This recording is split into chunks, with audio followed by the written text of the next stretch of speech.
Ipinatigil muna ng Department of Health ang paggamit ng AstraZeneca sa mga edad 50 pababa. Kasunod po yan ng mga naitala ng European Medicines Agency na pambihirang side effect nito gaya po ng blood clot o pamumuo ng dugo sa utak, tiyan at mga ugat.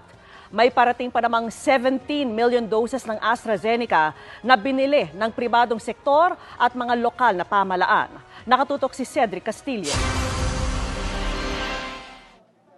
Pansamantala munang ititigil ang paggamit ng bakuna ng AstraZeneca para sa mga 59 years old pababa. Ito ang abiso ngayon ng Department of Health at ng Food and Drug Administration kasunod ng ulat ng mga naitalang brain blood clotting o pamumuo ng dugo sa utak sa ilang nabakunahan ng AstraZeneca sa Europa. We asked DOH na kung meron pa pong natitirang AstraZeneca vaccine, siguro ay wag muna natin gamitin sa mga people below 60 years old until we get clearer evidence at saka clearer guidance from WHO at saka sa atin pong mga expert. Actually, wala na po tayong AstraZeneca vaccine at this time dahil talagang naubos na po natin ito, may pa ilan-ilan na lamang daw. Inanunsyo ito ng FDA matapos opisyal ng ilista ng European Medicines Agency o EMA na pambihirang side effect ng AstraZeneca vaccine ang blood clots na may kasamang pagbagsak ng blood platelets. Ang blood clot pwedeng mangyari sa utak,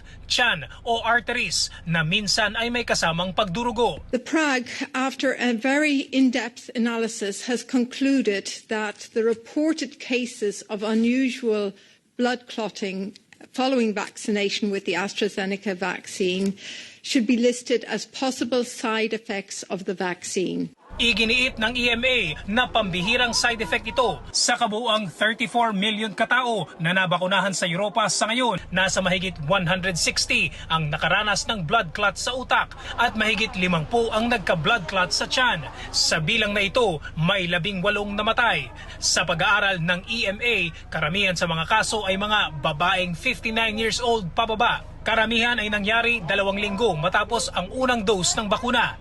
Ang payo ng EMA, dapat agad magpatingin sa doktor ang mga naturukan kapag nakaranas ng hirap sa paghinga, pananakit ng dibdib, pamamaga ng binti o pananakit ng tiyan, matinding sakit ng ulo, paglabo ng paningin o pagkakaroon ng mga pasa. Sa kabila nito, tiniyak ng EMA na mas matimbang pa rin ang benepisyong dulot ng AstraZeneca vaccine kontra COVID-19. Our Safety Committee, the Pharmacovigilance and Risk Assessment Committee of the European Medicines Agency, has confirmed that the benefits of the AstraZeneca vaccine in preventing COVID-19 overall outweigh the risks of side effects. Sang-ayon dito ang isang miyembro ng ating vaccine expert panel, lalo't napakaliit daw ng bilang ng insidente ng blood clotting. Very rare because so far among the at least on sa database ng EU, out of the 34 million that have been given so far the AstraZeneca vaccine,